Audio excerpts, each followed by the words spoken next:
All systems go. Clear for liftoff.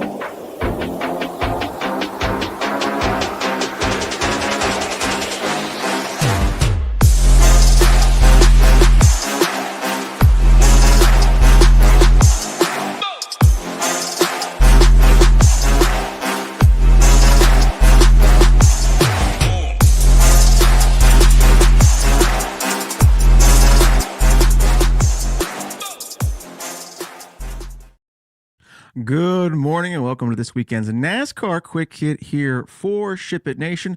I am Erik, also known as TheGame on Discord, and this morning we're going to be talking about the Dollar Tree 301 taking place at New Hampshire Motor Speedway. But before we go ahead and do a deep dive on this morning or this afternoon slate, rather, let's go ahead and, of course, mention us, the good folks over at ShipItNation.com, everything you need to have success with DFS for less.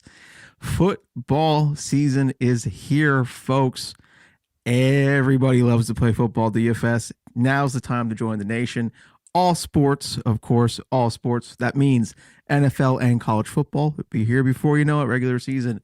NBA, be here before you know it as well. Golf is always in full swing. Major League Baseball's in full swing. MMA every Saturday for the most part. NASCAR every Sunday for the most part. Hockey will be here before you know it. All sports covered here at Ship It Nation. Saber Sim Optimizer, projections, ownership, the Stone 2.0, which will come in handy for today's slate.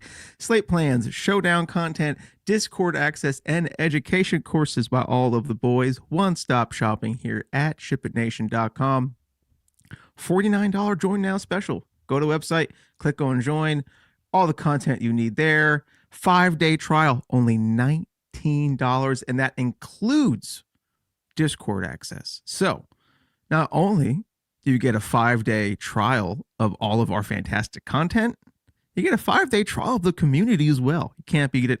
ShipItNation.com, one-stop shopping for all things DFS. Now, let's go back to New Hampshire. Dollar Tree 301, another short flat track. Thankfully, this is the last short flat track for a while. So there's not too many fans of the short flat tracks unless you're like a Team Penske super fan, right? So thankfully, short flat tracks will be gone for a while. And next weekend, we get Daytona under the lights. So thank you for staying with us through this 3-stretch race of short flats. We're going to have a good one next weekend. This weekend in the Dollar Tree 301 at New Hampshire Motor Speedway, there are 301 laps on tap for this afternoon, which should equal out to roughly 210 Dominator points.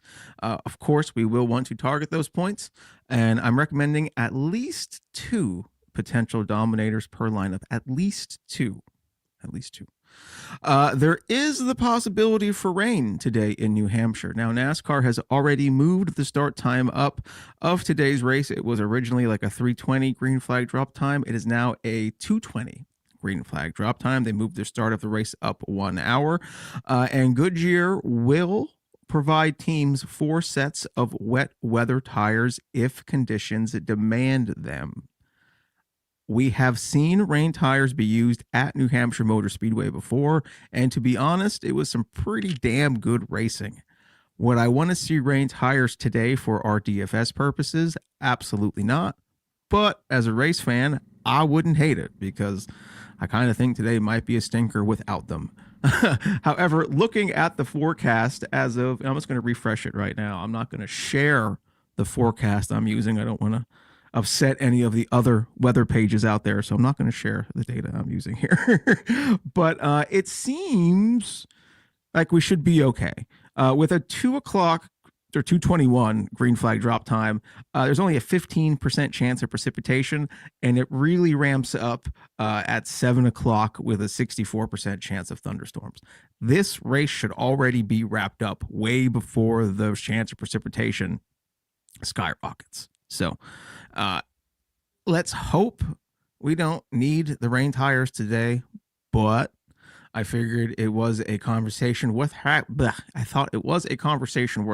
because there is the possibility, and we have seen it here before. So something to keep an eye on. I don't think it's going to be a story, but You never know.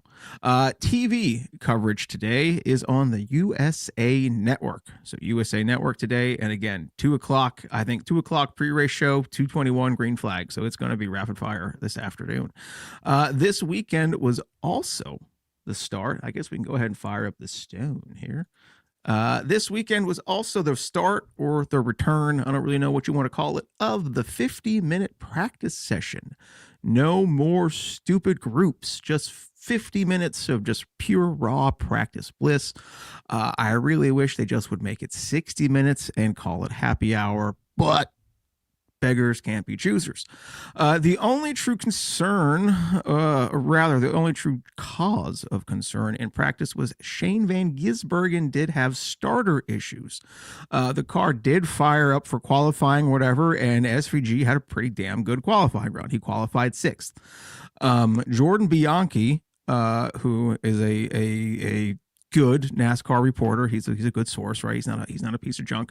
Reported that SVG will not have to start at the rear of the race today.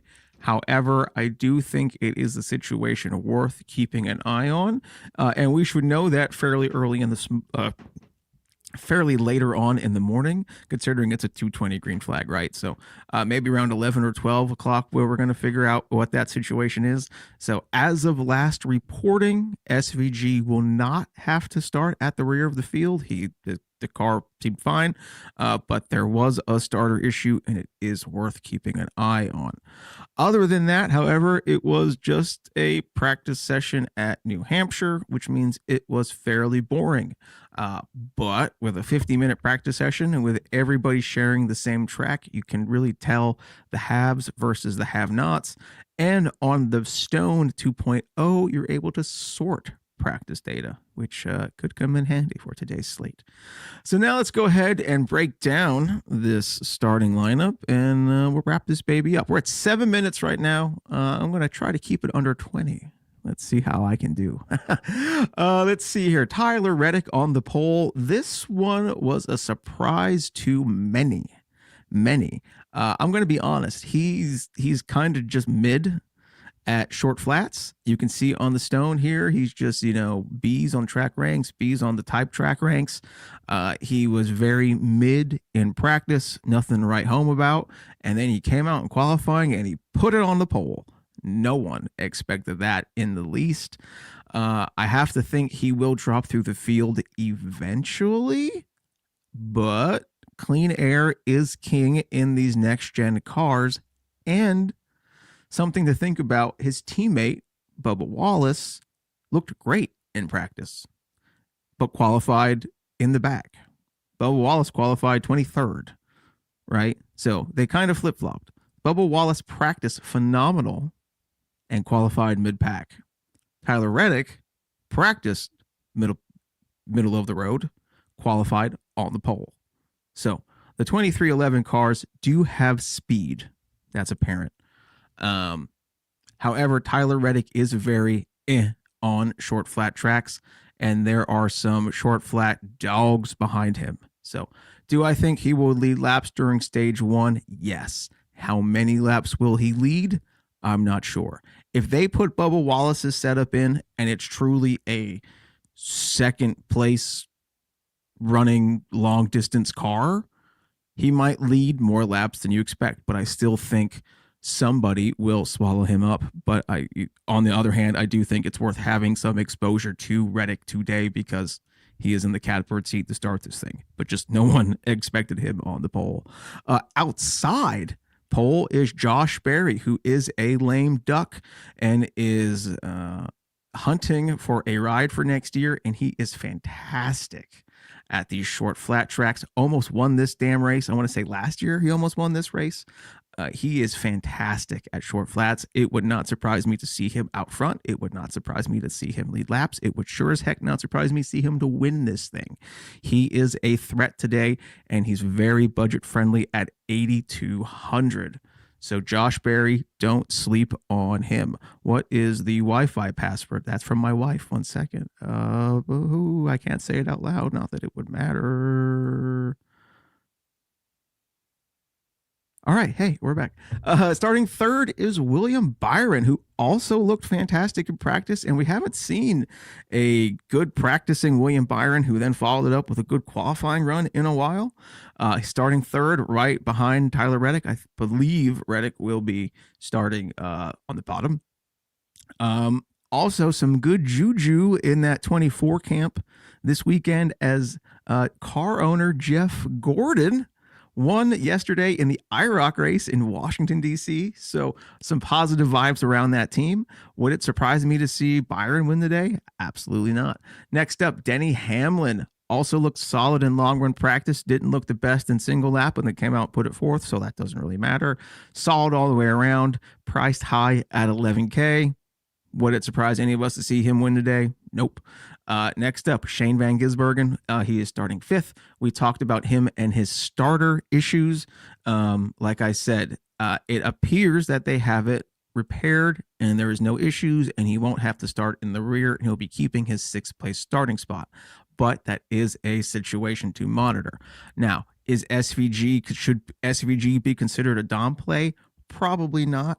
However, he has surprised us in these spots this year. It's apparent he's becoming a much better oval driver, and he has surprised us. So I think if you're playing 150 max, I think you keep him in the pool, but I don't think you throw him in 20 or under. So SVG will be an interesting play today.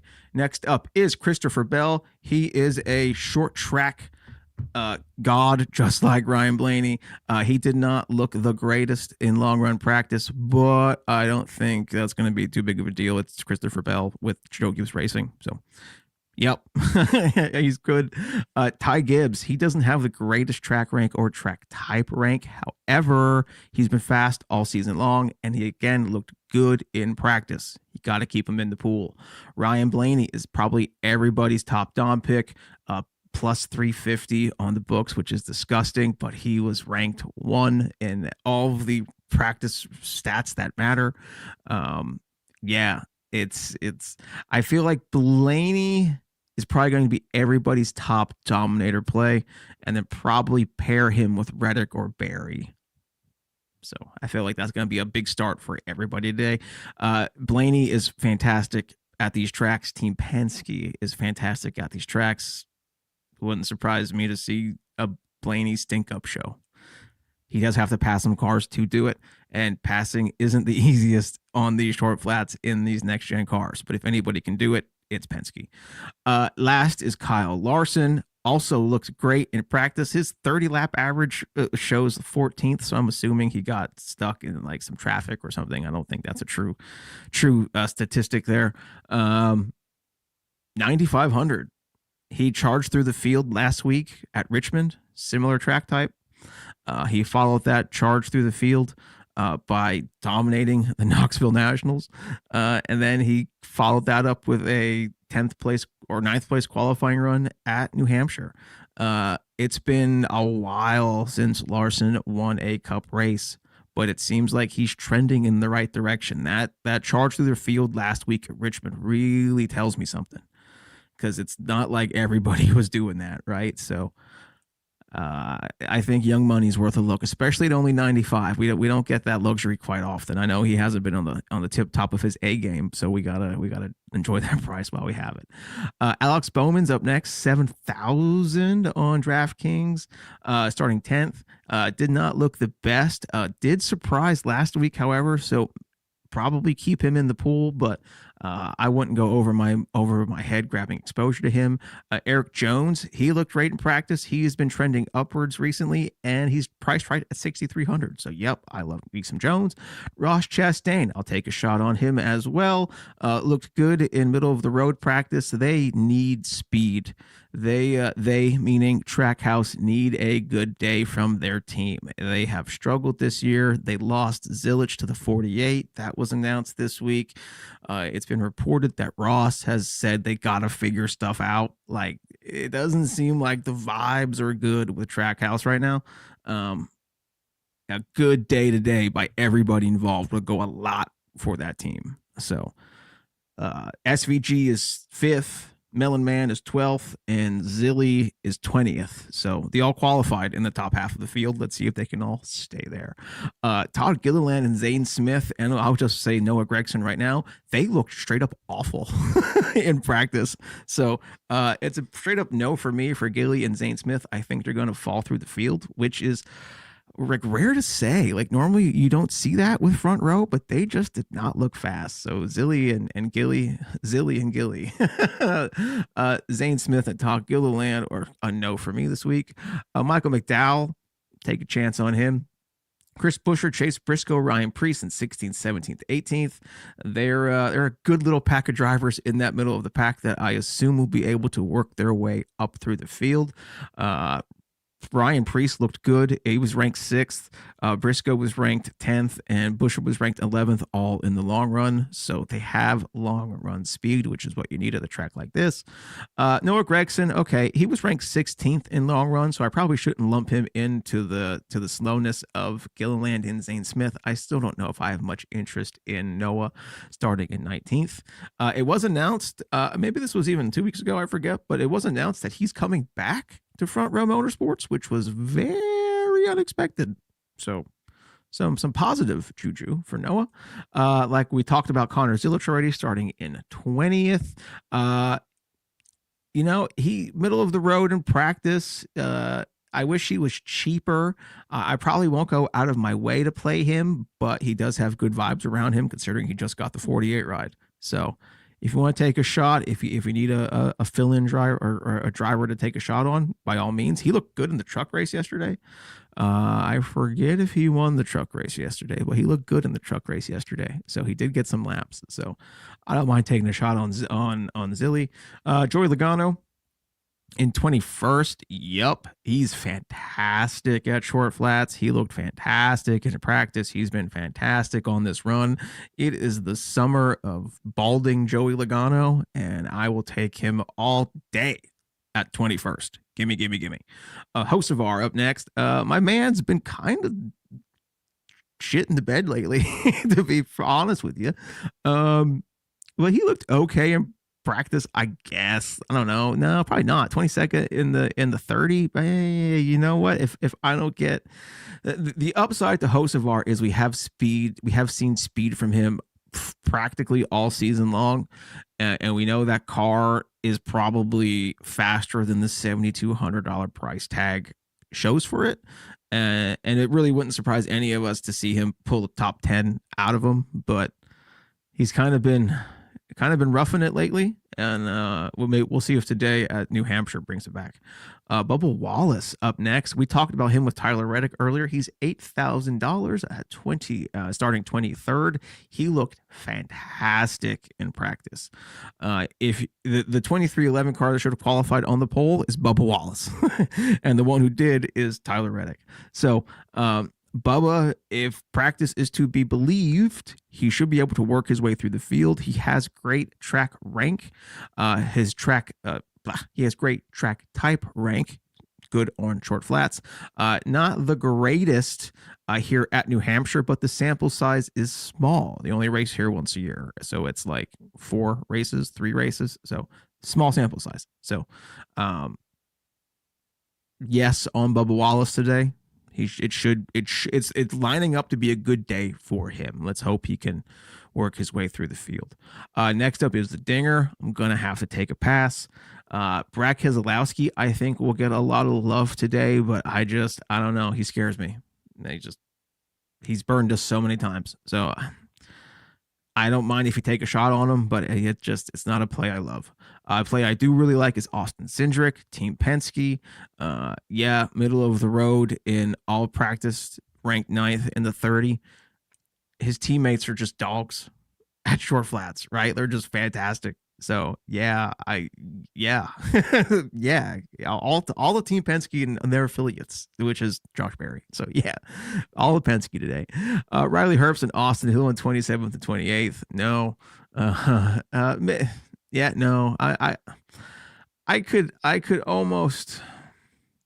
No, there's nothing that makes me want to play. I wish that Austin Hill would be like I feel like Austin Hill would be a good play today. He just has not he's not adapted well to this Cup car at all, and I can't imagine that's going to start today. Yeah. And it sucks because it was like a big Kyle Busch themed weekend. There was the Kyle Busch Invitational at Bowman Gray. I'm repping the Kyle Busch old hat, and it's just that cars hasn't been the same. So, and no Austin Hill for me. Chase Elliott's going to get a ton of love starting in 29th and priced at 8,500, plus 5,000 on the books. Great, for where he's starting. His power rankings are great. His practice, though, does not look great.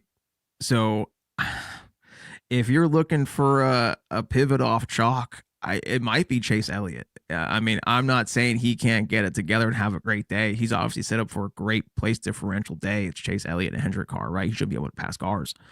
But like we have seen a few times this year where Hendrick has been slow and then they're slow, like they practice slow and everyone thinks they're going to be fine and then they're not. So I think it says something as well that the rest of the team is in the top 10 and he's in 29th.